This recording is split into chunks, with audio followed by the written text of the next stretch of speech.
Welcome to the channel. Hi. For those of you who don't know, my name is Ogonwa and you're welcome to my channel. I've gotten tons of questions. I've gotten different questions on my Instagram DM of how I carried out the whole relocation process, everything that I did, how I was able to get my admissions and all of that. So I'm going to tell you guys a detailed process right from applying to schools to the time I traveled to the UK. It's everything I did from the beginning to the very end. So that's what this video is all about. Right, okay. I have everything I've written down here. So in case if you see me looking down, because I had to write everything down, get everything well detailed. Disclaimer, I am not an immigration expert. Whatever thing I'm saying in this video, it's just based on my personal experience, based on how I process my stuff. So if you need an expert advice, okay, if you need a professional advice, I would advise you to please look up for an immigration expert, somebody who would just tell you what you are supposed to do. So whatever thing I am saying here is based on my personal experience and the processes I followed. And that being said, let's dive into the video. So how did the process start? Now, the very first thing I did was to start looking up for schools, look up for schools that are offering masters by research. And I was going for a research degree because when it comes to student routes, that is the only route that would enable you come in with your dependents. For this particular stage, the very first thing we did was to start looking up for schools that are offering a masters by research. I searched under chemical engineering and I was able to get a research degree under chemical engineering. And like I said before, it was basically masters by research. I have a family. If I had gone for third masters, definitely there is no way I would be allowed to come in with my dependent. So I was going for masters by research. That particular one, yes, with that you can come in with your dependent. Your dependent, they are allowed to come with you, or even if they didn't come with you now, they can still join you at a later date. I saw that, okay, this particular school is offering a research degree under chemical engineering. I picked it up immediately. And the next thing I did was to apply. Yes, that is the second thing I did. I had to apply to the school. But before I did that, I opened a new email address. It's not a must that you have to open a new email address, but for me, I decided to open a new email address because I just wanted whatever mail that is coming into that mail, it should be anything concerning this process. It should be anything concerning my studies, and it should be anything concerning schools, it should be anything concerning my research. I purposely opened a new email address. Reason I did that was because if I had used my already existing email, sometimes messages might be coming in and you might just miss out on an important emails, if that makes sense. So it's not a must anyways. It might just use your already existing email, which is still okay. But for me, I just opened a new email address, and when I did that, and I applied to the school, and when I applied to the school, the email address I used was the new one I opened. Of course, you know, when you apply, definitely they will ask you your email because that is more like a point of contact. That's how they'll be contacting you if they have anything, if they have any response, or if they have any message, or if they have any information they want to share with you.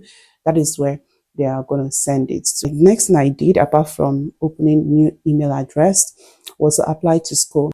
I was applying to schools, and there was this particular school I applied because sometimes when you applied, you might get a response, you might not possibly get a response. I applied to two schools basically because these were the schools that actually gave me what I wanted. The email I received from the school I applied, it says, "Thank you for your inquiry about making an application for a research degree. In order to consider research applications, the university must be able to provide supervision in the area of the proposed research," right? So what it means that if you have already submitted your proposals for a particular subject or for a particular topic, what it means that you have to wait. You need to exercise patience. It's not something you would apply and then boom, tomorrow you're receiving a response from them. No, they would have to look at your proposals. They would have to look at the topic you've submitted. They would have to look at it and see if it is something feasible. And then if your proposal is well enough, if it is well detailed, and if it is something to work with, definitely you might be able to get a supervisor. So that was what they meant by, in order to consider research applications, the university must be able to provide supervision in the area of the proposed research. So which means in other way, or in other words, that eventually, if you are granted an admission, you would be assigned a supervisor who would be supervising whatever thing you are doing. This is more like a research project. It's more like a project you are undergoing. So you needed a supervisor, somebody who would be supervising what you are doing. When I got the email and they said, okay, that I should register with the university, I did that. I registered with the university with the link that was sent. The reason for this is just for them to verify my details and also for me to follow the process, because when you click on it, you will be taken to a particular interface where you would have to enter your details. They would verify your details and you also follow the instructions and do all of the things, all of the information you were asked to provide. I received another email that read, your account registration is now complete. We are now in the process of getting your account ready to use. You will receive an email from us within the next 90 minutes, which contains details about what to do next. So this process, you need to keep an eye on your email. You don't miss out on any important update. This particular email I received came with my applicant code, because this is the code you would now be using to, like, anytime you are sending email to the school, you would have to make a reference to your applicant code and you will be asked to keep this code for reference in the future. I later received another email same day saying I now have access to the online form to apply for courses and upload information required. And I was also given my username, and you would also be asked to set your password as well. So you see that it's a process by process, just like it's a long process. It's not something that would happen today. It is not something that will happen in the next 1 week. It's just, everything is just process by process. So my username, I was given my username, and I was also asked to set my password, which is what I will be using to be logging into my portal and be doing all of the registrations and all of that. So basically, that was the next thing I did. And I set my password, and then the next step I took was to fill the online form with my details, and then I also uploaded all the required information needed. I already have the portal created for me by the school. So I now have my unique portal. I also have my unique applicant code. And I also have my username, and as well I have my password. So it is time for me to start writing my proposal. Yes, this is where the work lies. Your proposal. What's the information you write on your proposal matters. When you're writing your proposal, just be intentional. Just be strategic when writing your proposal. I had to put in all my details right from your name, right from your surname, right from your, if you're married, your maiden name, right from your schools, the schools you attended, your work history, which means, in other words, your employment history, your education history. If you've done any professional course, you have to input everything included, and then the proposal. So I did all of that, and then I wrote my proposal, and then I submitted as well. Then I'll have to wait for like some weeks before I get a response. But guys, writing this proposal, it's not something I did in a day, neither was it something I did in in 1 week. But I had actually been, because I already know that, okay, I'm going to do this in so time. I had already prepared myself. I had already, like, okay, if something like this comes out, or if something like this comes forth, this is the topic that I'm going to write. This is the particular topic I'm going to write on. I started looking for more like key points, keywords that I could just put. I was just so intentional about what I was writing. You know, when you want something, you just have to put in your best. You have to, you guys, to put in your best, because of course, you know what you are looking for. That was what I did, and then I submitted my proposals. And then when I did that, it was time for me to wait and then know what the school say. You know their response. I waited. I think like in 2 weeks' time, I got a response. I received another email, and guys, You see the way I used to run to my mail just to check the update, to know what the update says. So 2 weeks time, I received an email from the school that says, I'm going to read it out from how they said it. We are delighted that you have applied to study MSc by Research, Chemical Engineering here at the university. We are considering your application and will come back to you very soon. This was 2 weeks after. So 2 weeks after I was receiving this email, which means I still had to wait for them to consider my application, for them to do all of that. Because of course you are not the only person applying to the schools. So yeah, it's gonna take time. It's gonna take time. So you just have to be patient. You have to be very patient. And while I was patiently waiting, I was also as well praying and saying, God, please, this should just click because I want this. I wanted this. I had wanted this for so long. I was saying, God, this is it. So you have to. I was just praying because I know that I've done my best. I've put in all I can do, humanly, everything humanly possible I have done. I've done my best. I said, God, take over. During this period, I was hopeful as well, and I was positive. Again, positive mindset. It's also very important. I was positive, and I was hoping that I'm going to receive a positive response from the school. The following day, so I received an email which says that my application is now being reviewed by members of academic staff. At this review stage, academic staff will decide whether your application can progress further, depending on the quality of your application. Quality of your application. Should your application be successful at this initial review stage, you would then be invited to an interview, which is likely to be via Teams if you are not currently based in UK. If you are successful at the interview stage, you would then receive an offer of a place to study at the university.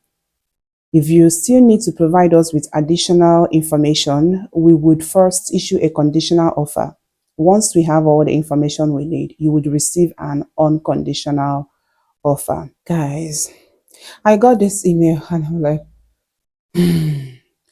I received this email and I'm like, my goodness, my goodness. So, because I never knew that I would be interviewed, I never knew.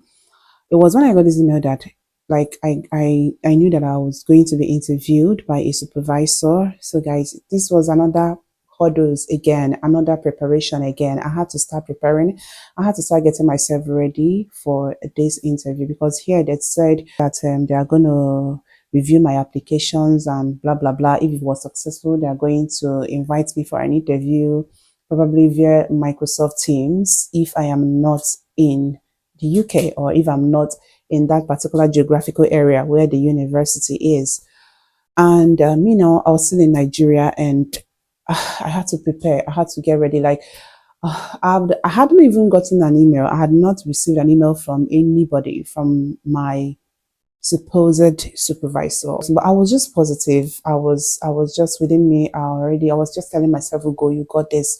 You have already gotten this. So just get ready. Just start preparing for interview. So I had to refer back to my proposals, everything I had written down in my proposals. I got myself prepared. I prepared for the interview and I was just hoping and I was positively waiting for another response from the school. When you are interviewed and the interview was successful, they are going to issue you a conditional offer. And that conditional offer, you have to meet the conditional offer before they can now give you an unconditional offer. So this one was another thing altogether again. The application process can be quite daunting, but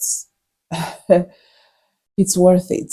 Like, it's worth every stress you have put in. It's worth every effort you have put in. It's worth every energy you have put in. When you get it at the end of the day, you're just going to be happy about it. You'll be glad that at least you did all of this, you put in more effort, you tried your best. But the thing is, once you set your mind to it, once you already put your mind to it and you already told yourself this, you're going for this, definitely you would you'll pass this stage. But in 3 weeks later, I received an email from a supervisor that was assigned to me, who is now my supervisor. So Thank God, thank God. So, and God, I bless God for the kind of supervisor I got. The content of the email was my interview, which I responded. And on the said date, I logged in on Microsoft Team. I followed the link he sent to me. God, guys. Mm-mm, mm-mm. See, let me tell you something. I won't tell you guys that I wasn't nervous. Of course, I was nervous. But I'm like, okay, I'm prepared. Like I have already prepared for this interview. I should just go and face it. So I will just drop this advice with you. If you're looking towards, or if you're looking into going for this, if you're looking into pursuing this kind of degree, just get yourself prepared. Be prepared. Be prepared. Read all the papers, read everything you feel you can read, and get yourself ready, because I had to like get myself ready. And during the day of interview, I was nervous a little bit, but I had to face it. I told myself, yes, I got this. So you got this, okay? If you're watching this and you are processing your own as well, you got this. So on the day of interview, I logged in via Microsoft Teams, and yeah, I saw my supervisor, and he started asking me questions, and I was answering. Thank God, thank God I was able to answer all the questions he asked. God, I attempted all questions. Thank God, God helping me. Finally, when we were done with the interview, he told me one or two things, and in fact, there were a lot of things he said. In fact, right there, he told me that yes, the interview was successful, so there was no need to start waiting again to know if I succeeded, to know if the interview was successful down. And he was not telling me, okay, that I had to wait for the school's response, more like an offer letter from school, that I had to wait for it. And when I get the offer letter, I had to do all of the things. I had to meet all of the conditions that are in the offer letter before I can now be offered an unconditional offer. Uh, so yeah, that was how the whole interview ended. So later on, I was made a conditional offer, and then I was asked to. There were so many things in the conditional offer. Yeah, when you are made a conditional offer, you would be asked to meet this, and that. There are documents you will be asked to provide as well. So I think it differs course to course, of course, but it differs for my own course and for my own project as well. I was asked to apply for ATAS. I was asked to apply for ATAS. I'm going to leave the full meaning um, of that ATAS just in front of the screen. For you to apply for ATAS, you have to apply few months prior to the time when you're going to do your visa. ATAS takes time to come out, but not everybody is required to apply for ATAS. ATAS takes 1 month to come out when you apply, and when you apply for your ATAS also takes I think the validity period is 6 months. Yeah, so school as well tell you that for you to apply for your ATAS, make sure that it's not going to expire before you apply for your visa. So all these things are just timing. You just have to check the time you're applying for your ATAS. I started applying for ATAS. Applying for ATAS is another hurdle on its own, because you would be asked so many questions again. It's just like repeating the same thing you did while you were applying, when you were writing your proposals. I had to put in all my details. I had to put in my applicant code. I had to put in the course I applied for, the research project, the project I'm working on. I had to include it as well. And as well, I had to include the supervisors assigned to me as well. I had to include their names. And then there is a place where you'll be asked to write, that you should write everything about your project, everything about the project you're about to embark on. I did all of that, and then I input all of that, I included everything, and then I submitted. And again, while you are writing, the proposal you submitted to school, it has to correspond with the proposal you are sending for your ATAS as well. So I applied everything. I did all of that. It took time for me to do all of these things, but yeah.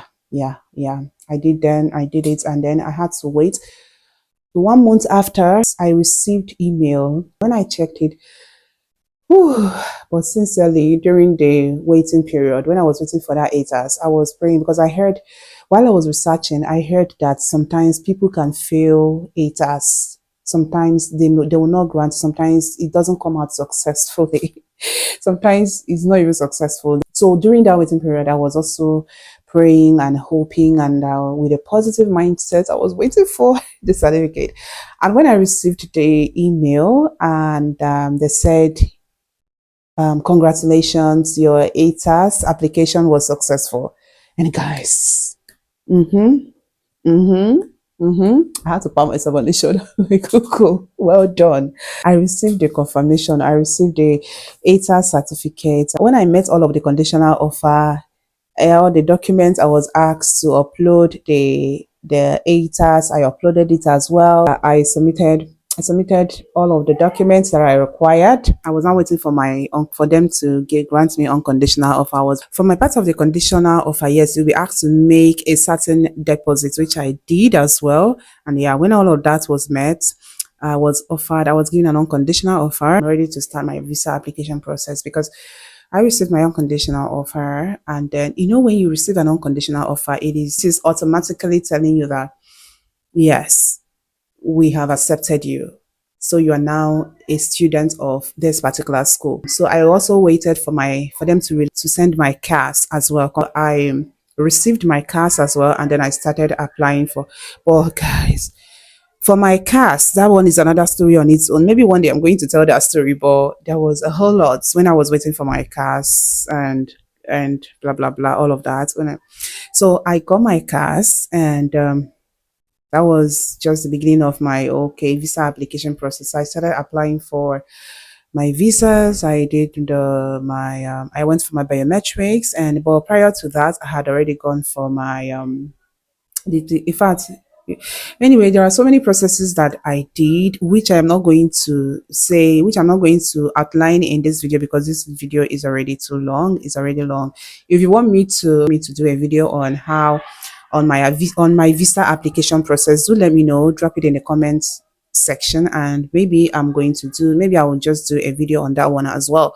But we all know what happens during visa application process. You have to do your TB test, you have to go for your biometrics, you have to do all of that. So that was all I did, and voila, here we are today as a postgraduate researcher in the field of chemical engineering.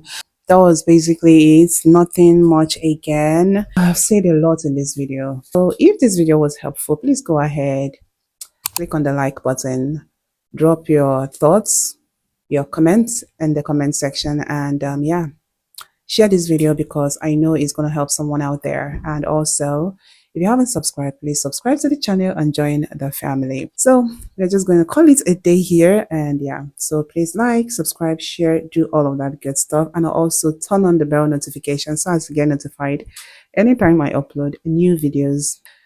I'm going to see you guys in my next one. Bye for now. On driftwood, adrift in Puget Sound.